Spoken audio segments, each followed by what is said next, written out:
Everyone, मेरा नाम है असिस्टेंट प्रोफेसर नरेश कोरी और आप देख रहे हैं मेरा YouTube channel thermal engineering lecture series. दोस्तों, पावर प्लांट इंजीनियरिंग के नेक्स्ट यूनिट की तरफ चलते हैं, यूनिट नंबर 11, जिसके अंदर आज मैं आप लोगों को रैम इफेक्ट और जिसको बोलते हैं जेट प्रपल्शन, जो हमारे चैप्टर का नाम है, उसके बारे में इंफॉर्मेशन देने वाला हूँ। दोस्तों, ये चैप्टर जीटीयू के अंदर एटलीस्ट 3 to 5 मार्क्स का है, जिसमें से आप लोगों को एक थियरी पूछी जा सकती है। एग्जाम्पल के आने के कोई चांसेस इस चैप्टर में से नहीं है। जेट प्रपल्सन ऐसा चैप्टर है जिसका बेसिक आप थर्मोडायनेमिक्स और अपने फ्लूइड मैकेनिक्स मतलब कि थर्ड सेमेस्टर और फोर्थ सेमेस्टर में पढ़ चुके हो। Even in sixth semester also, जब आप लोग रेफ्रिजरेशन पढ़ते थे तो उसमें आपका थर्ड चैप्टर आता था एयरक्राफ्ट इंजीनियरिंग। उस एयरक्राफ्ट इंजीनियरिंग के अंदर आप लोगों ने एटमॉस्फेरिक एयर को रैम एयर में कन्वर्ट करने वाली थियरी पढ़ी थी, जिसका नाम था सिंपल एयर रेफ्रिजरेशन सिस्टम, या तो फिर आप लोगों की simple air refrigeration system with evaporative cooling वाली थियरी। ठीक है, तो उन थियरीज के अंदर भी हम लोग एटमॉस्फेरिक एयर को रैम इफेक्ट में, रैम एयर में कन्वर्ट करते। तो ये जो रैम एयर थी, रैम इफेक्ट थी, क्या थी, उसके बारे में मैं आप लोगों को बताऊंगा। लेकिन सबसे पहले मैं आप लोगों को दिखा दूं जेट प्रपल्सन के बारे में कि जेट प्रपल्सन का बेसिक प्रिंसिपल क्या है। Jet propulsion basically principle derive किया जाता है on the basis of Newton second law and third law of motion. आपको पता होगा कि न्यूटन का सेकंड लॉ जो है वो मोमेंटम इक्वेशन देता है, और थर्ड लॉ ऑफ मोशन जो है वो आप लोगों को फोर्स के रिगार्डिंग देता है, that for every action there is always equal and opposite reaction. तो जेट प्रपल्सन भी कुछ इसी तरह से डिराइव किया जाता है कि जब हम किसी भी फ्लूइड को, mass of fluid, some amount of mass, आपके पास में फ्लूइड का सम अमाउंट ऑफ मास है, उसको अगर आप मोमेंटम दे रहे हो तो उसके रिएक्शन में आप लोगों को अपोजिट डायरेक्शन में एक फोर्स मिलेगा। ठीक है, वो जो फोर्स मिल रहा है that force will be in the opposite direction of fluid flow. तो फ्लूइड फ्लो के अपोजिट डायरेक्शन में होगा, जो कि आपके न्यूटन्स के थर्ड लॉ को फॉलो करता है। Just like that jet propulsion का इंजन भी कुछ इसी तरह से होता है, जो कि one type of reaction engine है that discharge a fast moving jet of fluid to generate thrust in the opposite direction of the jet to propel the aircraft. Aircraft को चलाने के लिए अपोजिट डायरेक्शन में हम लोगों को जो फोर्स की ज़रूरत होती है, जेट प्रपल्सन इंजन बेसिकली वही इंजन है। ठीक है, फास्ट मूविंग इंजन है, जेट ऑफ फ्लूइड है कि फ्लूइड को बर्न करने पर जो भी आप लोगों को प्रेशराइज्ड हॉट गैसेस मिलने वाली है, उन हॉट गैसेस की फोर्सेस की वजह से you can run your aircraft. In jet propulsion engine the propulsive power is not produced by the gas turbine. हम लोग गैस टर्बाइन से कोई propulsive पावर जनरेट नहीं करने वाले, but it will drive the compressor and the auxiliary equipment. Gas turbine की वजह से तो सिर्फ और सिर्फ आप लोगों की कंप्रेसर को चलाने वाले हो आप, या तो फिर कोई भी ऑक्सिलरी इक्विपमेंट को, जैसे कि aircraft refrigeration system. Air refrigeration system में हम लोगों ने देखा था कि हमारे पास में कंबशन चैम्बर हुआ करता था, और कंबशन चैम्बर में फ्यूल का कंबशन करने के बाद में some amount of hot gases we were using for the refrigeration purpose and some amount of hot gases we were using for the propulsive purpose। तो ये वही कहना चाहता है जो कि आप लोगों ने 6 सेमेस्टर में एयर रेफ्रिजरेशन सिस्टम में पढ़ लिया गया है। ठीक है, तो इसकी वजह से क्या होगा कि जो नेटवर्क आउटपुट होगा वो जेट प्रपल्सन साइकिल का 0 हो जाएगा, और एग्जॉस्ट गैसेस जो होगी आपके एग्जिट टर्बाइन के अंदर वो रिलेटिवली हायर प्रेशर और हायर टेम्परेचर पर होगी, जिसके वजह से नोजल में से जब वो पास आउट होगा तो उसकी वेलोसिटी काफ़ी इंक्रीज हो जाएगी। क्योंकि नोजल का एरिया क्या होता है, फ्रॉम या तो वो इनलेट में कम डायमीटर का होगा और आउटलेट में बड़े डायमीटर का होगा, या तो फिर आउटलेट में कम डायमीटर का होगा और इनलेट में ज़्यादा डायमीटर का होगा। वैसे तो हम लोग रॉकेट इंजन के अंदर जो नोज़ल का यूज़ करते हैं वो आप लोगों की कन्वर्जन नोज़ल होती है कि जिसका इनलेट डायमीटर छोटा है और आउटलेट डायमीटर काफ़ी बड़ा है, तो जिसकी वजह से आप लोगों को higher temperature and higher pressure मिल सकता है। तो जब आप लोगों का गैस बाहर निकलेगा नोज़ल में से, at that time the velocity of that gas will be too much high. ठीक है, next, propeller discharge the gases at a very high velocity in a large mass of atmospheric air। जो propeller होगा वो काफ़ी large amount में gas को discharge करेगा atmosphere के अंदर। देखो, मैं आप लोगों को फिगर दिखा दूँ, ये है हमारी जेट प्रपल्सन के प्रिंसिपल की फिगर। ऐसा ही कुछ आप लोग अपने 6th सेमेस्टर के एयर रेफ्रिजरेशन चैप्टर के अंदर पढ़ा करते थे। ठीक है, you can C atmospheric air will enter, it will strike with the diffuser. Diffuser का जो प्रपोर्शन होगा वो मैं आप लोगों को इस फिगर के अंदर, इस थियरी में समझाऊंगा, जिसको हम लोग बोलते हैं रैमजेट इंजन। ठीक है, फिर कंबशन चैम्बर के अंदर कंप्रेसर होगा। कंबशन चैम्बर में जो भी आप लोगों की हॉट गैसेस जनरेट होगी उससे आप लोग कंप्रेसर को चलाओगे और टरबाइन को चलाओगे, और वहाँ से नोजल में से आप लोगों की एग्जॉस्ट गैसेस बाहर निकल जाएगी। ठीक है, ये बेसिक प्रिंसिपल है आप लोगों के जेट प्रपल्सन का।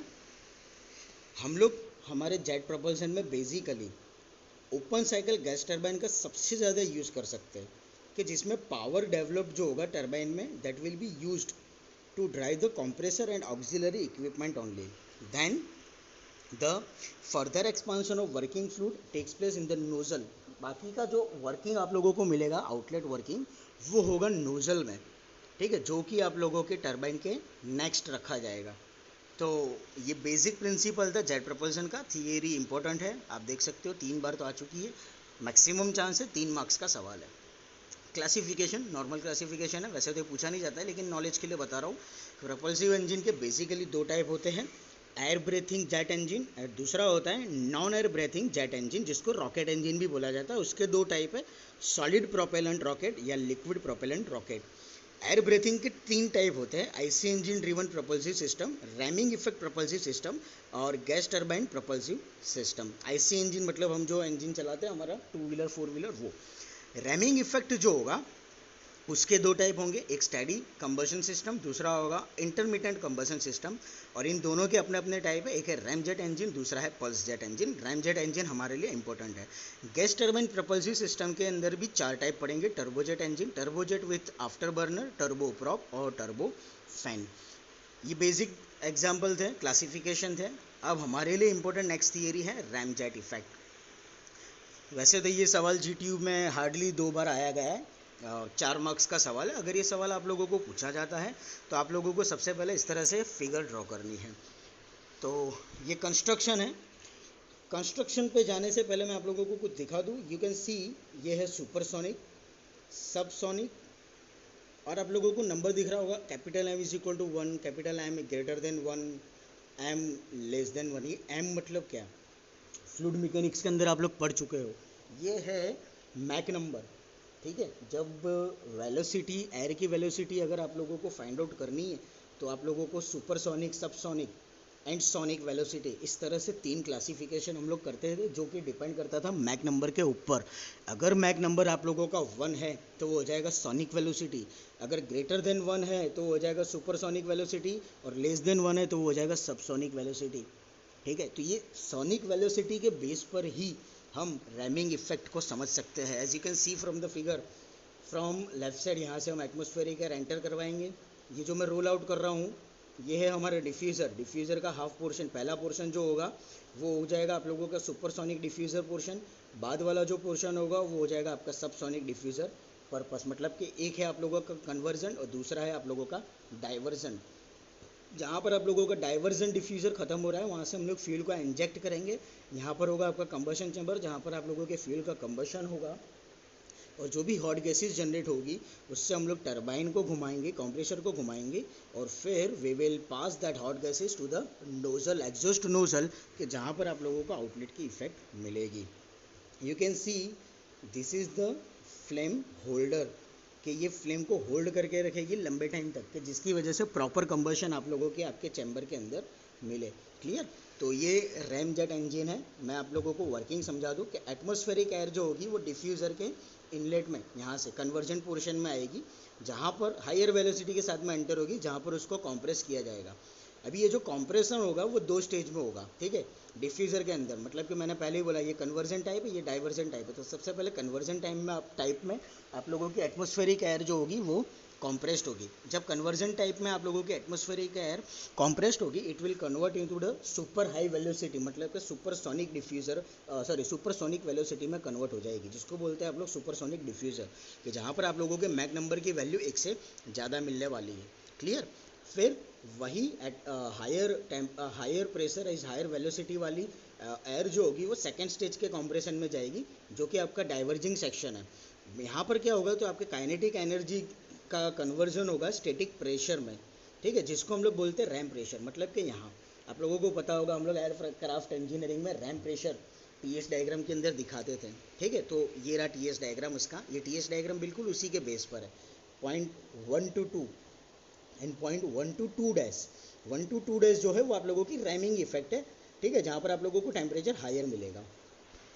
फिर डाइवर्जेंट पोर्शन में आने के बाद में क्या होगा, तो आपकी काइनेटिक एनर्जी जो होगी उस काइनेटिक एनर्जी का स्टैटिक प्रेशर के अंदर कन्वर्जन होगा, ठीक है।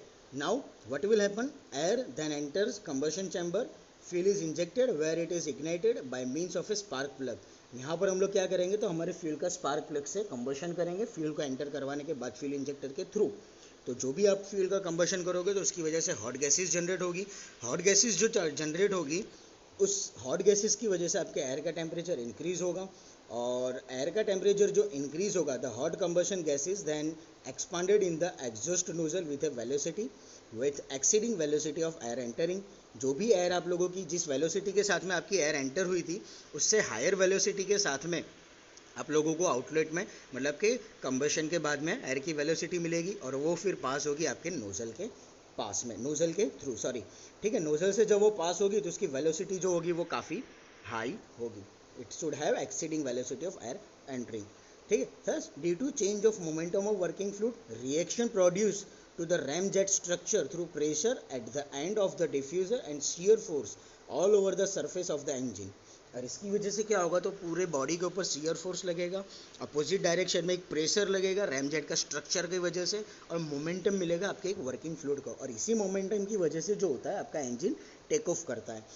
रैमजेट इंजन जो है वो बेसिकली वर्क करता है ब्रेटन साइकिल के ऊपर, जो कि मैंने आप लोगों को टीएस डायग्राम में दिखा दिया। आप लोग देख सकते हो ये जो 1 to 2 कंडीशन है that is your ideal condition, and 3 to 4 जो है वो आइडियल कंडीशन है। 1 to 2 डेज आप लोगों की रैमिंग इफेक्ट है, मतलब कि प्रैक्टिकल, और 3 to 4 डेज वो आप लोगों की प्रैक्टिकल कंडीशन है, मतलब कि जेट इफेक्ट, ठीक है।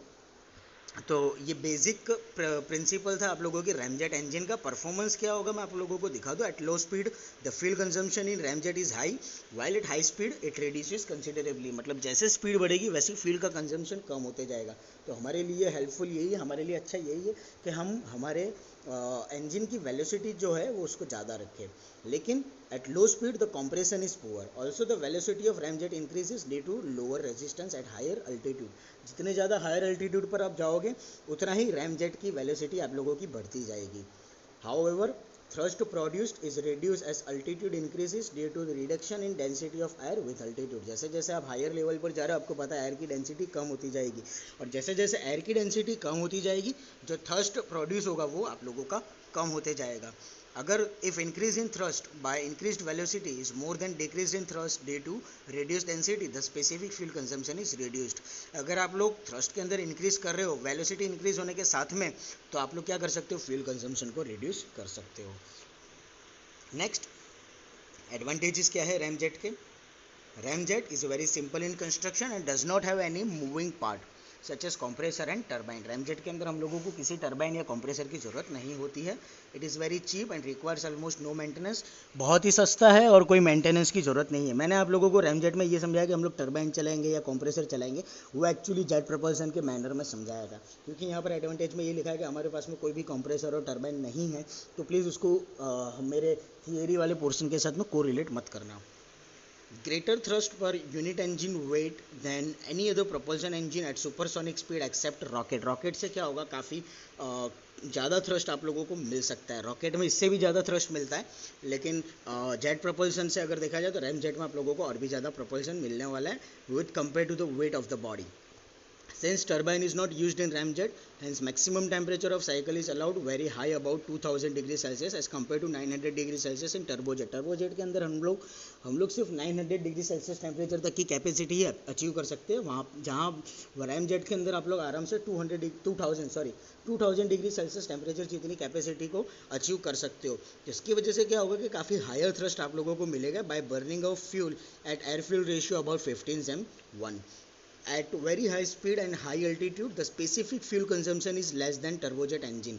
आप लोगों के टर्बोजेट इंजन के अंदर आप लोगों को काफ़ी हाई स्पीड मिलेगी हाई अल्टीट्यूड के ऊपर, जिसकी वजह से स्पेसिफिक फ्यूल कंजम्पशन जो होगा वो कम हो जाएगा। It can be operated with any type of liquid fuels and even with solid nuclear fuels. ये हम लोग आपके it can be operated with any type of liquid fuel. इसके अंदर हम लोग कोई भी लिक्विड फ्यूल का भी यूज़ कर सकते हैं, इवन सॉलिड न्यूक्लियर फ्यूल का भी यूज़ करना हो तो आप लोग ईजिली कर सकते हो। सामने डिसएडवांटेजेस क्या है, डिसएडवांटेजेस में ये होगा at low and moderate speed the fuel consumption is very high. अगर लो स्पीड है जैसे कि मैंने थियरी में बताया अगर लो स्पीड होगी तो फ्यूल कंजम्पशन आपका काफ़ी ज़्यादा होगा। It can not be started on it's on, इसको आप अपने आप स्टार्ट नहीं कर सकते हो। इसको एक्सेलरेट करने के लिए आप लोगों को सर्टेन फ्लाइट वेलोसिटी चाहिए, मतलब कि कोई लॉन्चिंग डिवाइस चाहिए। Due to high air speed the combustion chamber requires flame holder, जो कि मैंने आप लोगों को दिखाया था डायग्राम के अंदर कि हमारे रैमजेट इंजन के अंदर फ्लेम होल्डर होता है, जिसकी वजह से क्या होगा कि स्टेबिलाइज कंबशन, मतलब कि स्टेडी स्टेट कंबशन आप लोगों को मिलता रहे। किस में यूज़ कर सकते हो? एयरक्राफ्ट में, मिसाइल्स में यूज़ कर सकते हो, जहाँ पर हायर स्पीड की ज़रूरत है। Subsonic ramjet are reused in target weapons के अंदर भी आप इसका यूज़ कर सकते हो। तो ये बेसिक कंसेप्ट था आपके रैमजेट इंजन का। आई होप दोस्तों कि आप लोगों को समझ में आया होगा। अगर कोई क्वेश्चन हो तो मुझसे ज़रूर पूछेगा। Thank you so much.